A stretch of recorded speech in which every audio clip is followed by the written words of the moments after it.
इतना अंधेरा क्यों है भाई? इतना घुप अंधेरा, काला स्याह अंधेरा। What's the problem? मुझे डर लग रहा है भाई। लाइट जलाओ, शमा रोशन करो, दिया जलाओ, मोमबत्ती जलाओ, लालटेन जलाओ, कुछ तो जलाओ, नहीं तो कोरोना आ जाएगा। चलाओ यार, लाइट जलाओ। उफ, शुक्र है भाई, शुक्र है लाइट आ गया, नहीं तो मुझे तो डर लग रहा था कोरोना आ जाएगा। अंधेरे में कोरोना कैसे आ जाता शेखर? लो, अरे तुमने चुनाव आयोग का फैसला नहीं सुना? उसे सुनकर तो मुझे यही लग रहा है कि कोरोना अंधेरे में ही निकलता है। ऐसा क्यों लगता है शेखू?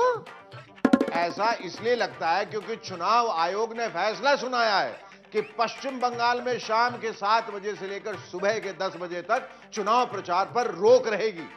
तुम ही बताओ इसका मतलब क्या? क्या है? अरे यार, मैं तुमसे पूछ रहा हूं, उल्टा तुम मुझी से सवाल पूछ रहे हो, बिल्कुल चुनाव आयोग की तरह उल्टा पुल्टा।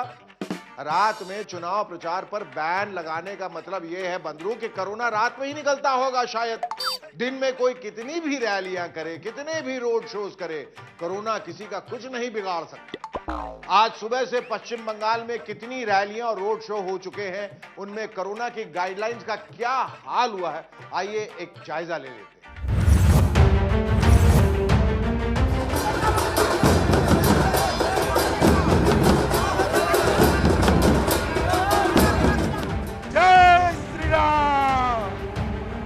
ধামসা বাজুক, মাদল বাজুক, বাজুক সাথে ঢোল, বিশ্ব বাংলাকে পরিণত কর।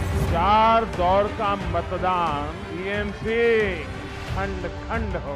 দিদি যাবে না, দিদি থাকবে।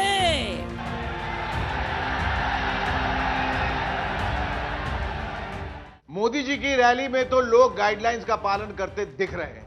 लोगों ने मास्क भी पहने हुए हैं, कमल के निशान वाले ही सही। चुनाव आयोग ने कहा भी था ना कि मास्क वगैरह पार्टियां खुद डिस्ट्रीब्यूट करें। अच्छी बात है कि कोरोना की गाइडलाइंस का पालन हो रहा है, लेकिन गृह मंत्री जी के आज के रोड शो में ऐसा कुछ होता नजर नहीं आया। अमदागा में उनके रोड शो में आज इतनी भीड़ आई, इतनी भीड़ आई, कितनी भीड़ आई दिखाओ ना भाई।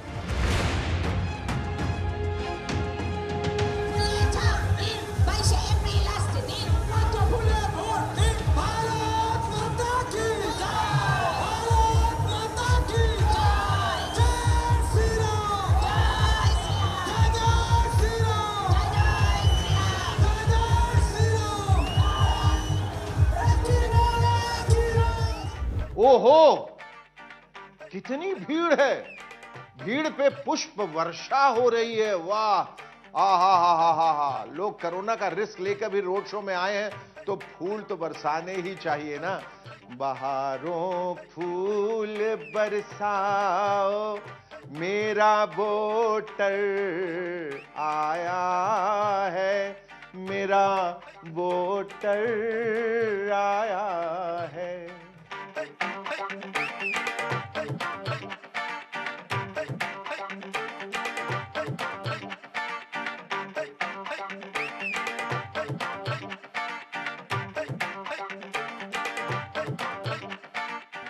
टीका उत्सव की तर्ज पर वोटा उत्सव के अवसर पर नृत्य हो रहा है।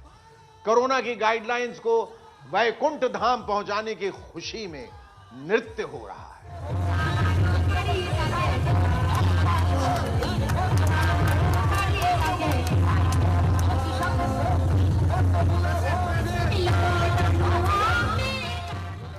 क्या विहंगम दृश्य है! फ्रीज, एक सेकंड, शॉट को फ्रीज करो। आहा, क्या शॉट है! देखिए देखिए, आप लोग ध्यान से देखिए, क्या भीड़ है! फैंटास्टिक। कल चुनाव आयोग ने कुछ कहा था, याद है? Mask, social distancing, social distancing. For God sex, यही है सोशल डिस्टेंसिंग? इस भीड़ में कोरोना अगर आएगा तो खुशी से पागल हो जाएगा कि एक ही साथ इतने लोगों को मार दूं। चुनाव आयोग जी, देख लीजिए कैसा पालन हो रहा है कोरोना की गाइडलाइंस का, देख लीजिए।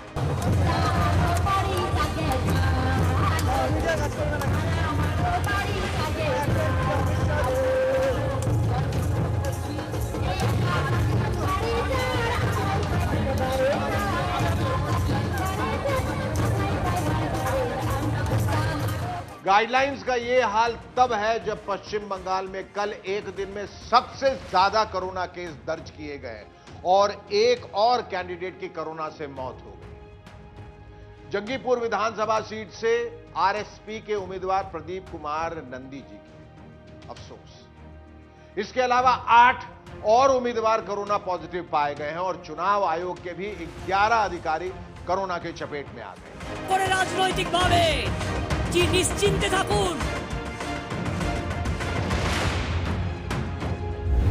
खैर, सोशल डिस्टेंसिंग से तो लोगों ने जैसी डिस्टेंसिंग बनाई है वो ठीक है, लेकिन इस बार एक फर्क तो आया है। इस बार शाह जी ने खुद मास्क लगा लिया, नहीं तो अभी तक वो सारे रोड शोज बिना मास्क के ही कर रहे थे और प्रधानमंत्री मोदी की रैली में भी लोग मास्क लगाए हुए नजर आए। अरे दीदी, ओ दीदी,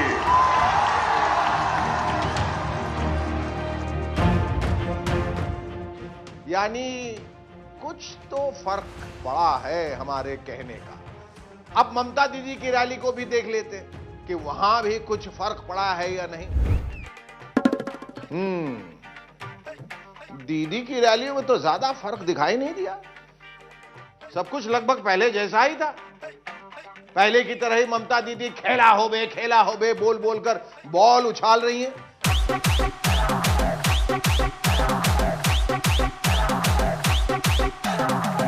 पहले की तरह ही स्टेज पे इक्का दुक्का लोगों ने मास्क पहना हुआ है और पहले की तरह ही भीड़ में भी कुछ लोगों ने ही मास्क पहन रखा है। ओम सर्वमंगल मंगल्ये शिवे सर्वार्थ साधिके शरण्ये त्र्यंबके गौरी नारायणी नमोस्तुते सृष्टि स्थिति विनाशानं शक्ति भूते सनातनी गुणश्रयी गुणमयी नारायणी नमोस्तुते। और पहले की तरह ही दीदी ने अपना मास्क ठुड्डी पे पहना हुआ है, ठुड्डी पे, ठुड्डी ठुड्डी ठुड्डी ठुड्डी। जय बांग्ला, जय बांग्ला, जय बांग्ला। नेता तो जैसे हैं सो है ही, लेकिन पब्लिक को भी मास्क से कोई ज्यादा लगाव नहीं है ऐसा लगता है सब रैलियों में कोरोना प्रूफ होकर ही आते। देखिए,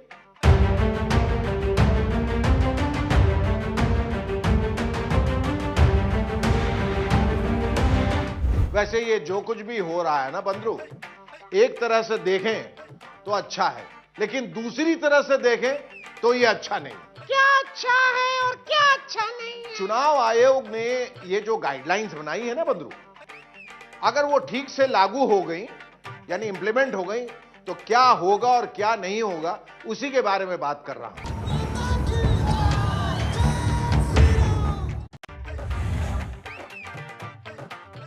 ये बताओ बंधु, मेरे हाथ में क्या है? उंगलियां। अबे गधे, उंगलियां तो सभी के हाथों में होती है। ये क्या है मेरे हाथ में? Sorry, mask. अब नेता की तरह एक धांसू डायलॉग मार, तब मैं मास्क पहन लेता हूं। मार मार मार। क्या आप अपनी भलाई के लिए मेरे साथ हैं? बोलिए। अरे एक सेकंड,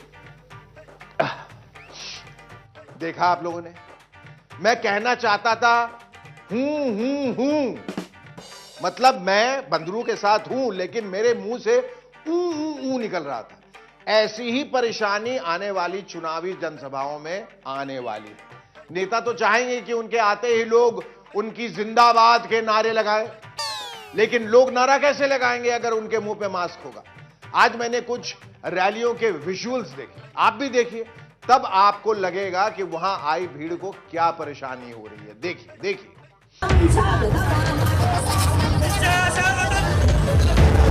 জয় বাংলাকে পরিণত করতে হলে পাশ করেছি। आप देख रहे होंगे कि लोग मास्क लगाए कितने निरीह होके बैठे बेचारे, कितने हेल्पलेस है, कुछ बोल भी नहीं पा रहे हैं। बोलेंगे भी तो जैसा ही कुछ निकलेगा, जैसा अभी अभी मेरे मुंह से निकल रहा था। आप सब जानते ही हैं कि रैलियों में भीड़ जुगाड़ करके लाई जाती है। जुगाड़, हर पार्टी 2 पैसे खर्च करके लोगों को जुटाती है।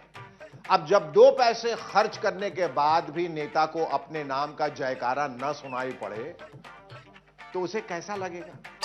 सारा मूड ही ऑफ हो जाएगा ना। होगा कि नहीं बंदरू? होगा होगा। सांस थामे देख रही है पश्चिम बंगाल की जनता एक दूसरे पर जिस तरह बरस रहे हैं मोदी और ममता, वाह वाह वाह वाह। अरे बगैर जाने वाह वाह वाह वाह वाह वाह, इडियट, ये वाह वाह नहीं, आह आह की बात है, वाह वाह की नहीं। अरे भाई, पश्चिम बंगाल में बीजेपी और तृणमूल कांग्रेस एक दूसरे पर जिस तरह हमलावर हो रहे हैं, उससे तो वहां की जनता भी डर गई। तो खेला होवे, मामुलीरा खेला होवे। तो मैं दीदी কি মামুলীরা, এটা হচ্ছে সিম্বলিক খেলা হবে, ভোটের খেলা। खीर दही की तैयारी की गई है। চাইনা চাইনা, বিজেপিকে চাইনা। জয় বাংলা, জয় বাংলা, জয় বাংলা। मैं पहले भी कह चुका हूं और आज फिर से कह रहा हूं कि लग रहा है कि पश्चिम बंगाल में बीजेपी और तृणमूल के बीच चुनाव नहीं बल्कि युद्ध हो रहा है, भीषण युद्ध। दोनों तरफ से एक दूसरे पर कस कस के आरोपों वाले गोले दागे जा रहे हैं। जैसे जैसे चुनाव के चरण आगे बढ़ रहे हैं, वैसे वैसे दोनों के आरोप प्रत्यारोप और भी तीखे होते जा रहे हैं। ये सुनिए आज प्रधानमंत्री नरेंद्र मोदी ने वहां की चुनावी रैली में क्या कहा। 19 मार्च को दीदी ने कहा कि वो मोदी का चेहरा नहीं देखना चाहती।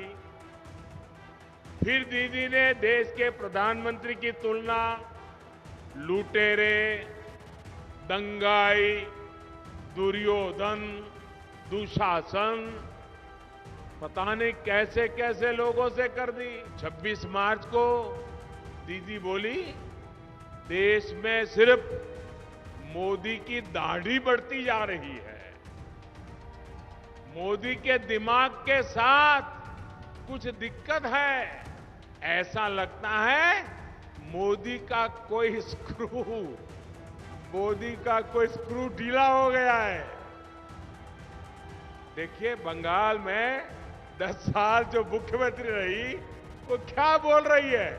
इसके बाद मोदी जी ने ममता दीदी को भूतपूर्व मुख्यमंत्री का सर्टिफिकेट भी दे दिया। एक ऐसा सर्टिफिकेट देने वाली है बंगाल की जनता इस चुनाव में, जो आप जीवन भर घर में लटका करके रख सकती हो। कौन सा सर्टिफिकेट जनता देने वाली है? जो 2 मई को सर्टिफिकेट आने वाला है। वो सर्टिफिकेट आने वाला है भूतपूर्व मुख्यमंत्री, यानी दीदी, ये बंगाल की जनता अब आपको आजीवन एक सर्टिफिकेट देने वाली है, भूतपूर्व मुख्यमंत्री लेके घूमते रहना।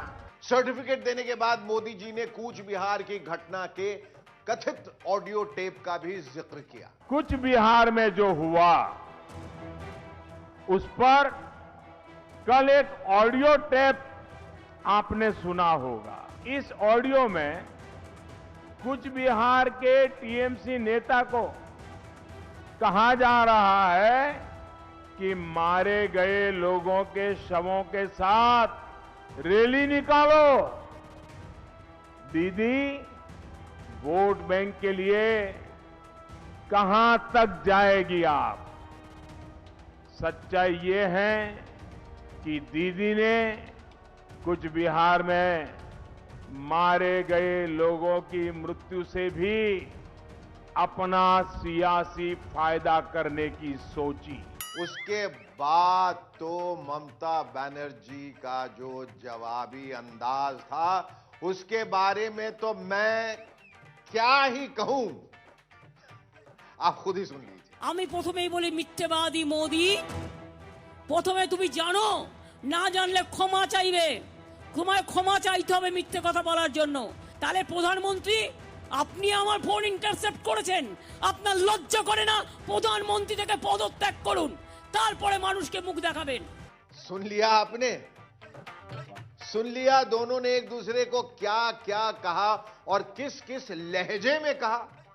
आपको भी नहीं लगता कि बंगाल में 2 पार्टियों में चुनाव नहीं बल्कि 2 सेनाओं में युद्ध हो रहा है? इसे देखकर हम तो सिर्फ इतना ही कह सकते हैं कि देश के नेताओं, चुनाव तो आना जाना है, लेकिन ऐसा तो ना करो कि चुनाव खत्म होने के बाद एक दूसरे से जब मिलो तो एक दूसरे से नजरें भी ना मिला पाओ।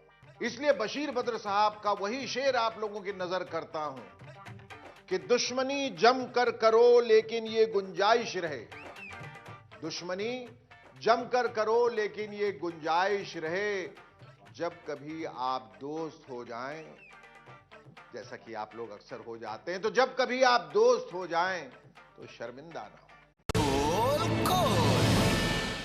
प्रधानमंत्री नरेंद्र मोदी जी ने जो सुझाव आज साधु संतों को दिया है, उसे खुद अपनी पार्टी और देश की दूसरी पार्टी के नेताओं को भी देना चाहिए। कौन सा सुझाव दिया है शेखरू? यही कि हरिद्वार में जो कुंभ हो रहा है वो अब प्रतीकात्मक होना चाहिए, यानी सिंबॉलिक।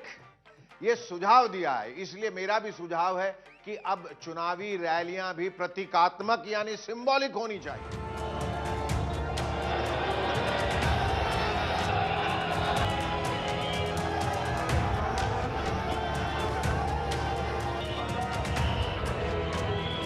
आपने देखा होगा कि हरिद्वार में जो कुंभ के मौके पर शाही स्नान हुआ, उसमें किस तरह साधु संत और दूसरे लोग बड़ी संख्या में गंगा जी में एक साथ स्नान कर रहे थे। अगर नहीं देखा होगा तो अब देख लीजिए।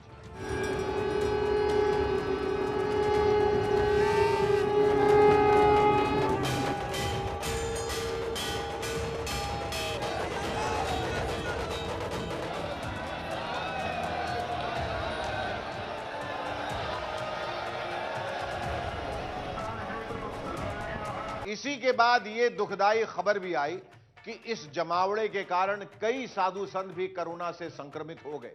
इसलिए प्रधानमंत्री जी ने ट्विटर पर जूना अखाड़ा के प्रमुख स्वामी अवधेशानंद गिरी जी से अनुरोध किया है कि अब कुंभ को प्रतीकात्मक ही रहने दिया जाए, यानी हरिद्वार में अब और भीड़ न जुटे। मैंने प्रार्थना की है कि 2 शाही स्नान हो चुके हैं और अब कुंभ को कोरोना के संकट के चलते प्रतीकात्मक ही रखा जाए। इससे संकट से लड़ाई को एक ताकत मिलेगी। जैसा कि मैंने पहले ही कहा है कि ये एक बहुत अच्छा सुझाव है। यही बात पश्चिम बंगाल के विधानसभा चुनाव पर भी लागू होनी चाहिए। चाहे बीजेपी हो, तृणमूल हो, कांग्रेस हो, सीपीएम हो, सीपीआई हो, कोई भी हो, सब डिजिटल चुनाव सभाएं करें। आखिर राजनीतिक दलों के नेता भी तो कोरोना के शिकार हो रहे हैं। इसलिए मैं कहता हूं कि सभी दलों के नेता आपस में मिलकर एक दूसरे से बतियाकर विचार विमर्श करके चुनाव आयोग से कहें कि वो अब डिजिटल रैलियां ही करेंगे, क्योंकि इसी में सबकी भलाई है, जनता की भी, नेताओं की भी और देश की भी। बहुत अच्छा किया, बहुत अच्छा किया, बहुत ही अच्छा किया। नेताजी ने बहुत बहुत बहुत अच्छा किया। भाई जान बचेगी तो चुनाव तो फिर लड़ लेंगे। वो क्या कहते हैं, जान बची तो लाखों पाए। क्या हुआ? किसकी जान खतरे में? तृणमूल कांग्रेस के एक नेताजी की। पश्चिम बंगाल में टीएमसी के एक उम्मीदवार को ऐसा अंदेशा है कि उनकी जान खतरे में है, इसलिए वो अपनी सुरक्षा के लिए आज मतदान केंद्र पर हेलमेट पहनकर गए।